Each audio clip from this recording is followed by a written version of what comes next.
জনপ্রিয় অভিনেত্রী সোলানকি রায়, যাকে অসংখ্য জনপ্রিয় ধারাবাহিকে অভিনয় করতে দেখা গিয়েছিল।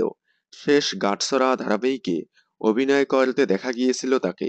অন্যদিকে জনপ্রিয় অভিনেত্রী দেবচন্দ্রিমা সিংহ রায়, তাকেও বেশ কয়েকটি জনপ্রিয় ধারাবাহিকে প্রধান চরিত্রে অভিনয় করতে দেখা গিয়েছিল। দেবচন্দ্রিমা সিংহ রায়কে শেষ দেখা গিয়েছিল সাহেবের চিঠি ধারাবাহিকে। সাহেবের চিঠি শেষ হওয়ার পর তাকেও আর কোনো ধারাবাহিকে অভিনয় করতে দেখা যায়নি। তবে শোনা যাচ্ছে কালার্স টিভির নতুন ধারাবাহিকে প্রধান চরিত্রে দেখা যাবে তাকে।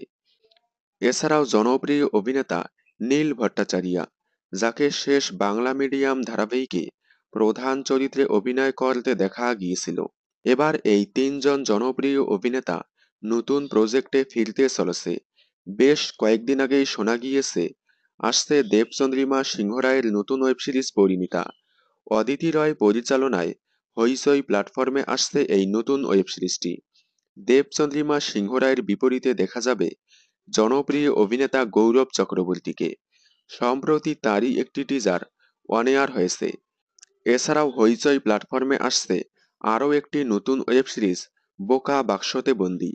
দেবালয় ভট্টাচার্য পরিচালনায় সোলানকি রায় এবং নীল ভট্টাচার্য অভিনীত নতুন ওয়েব সিরিজটির টিজার সম্প্রতি মুক্তি পেয়েছে।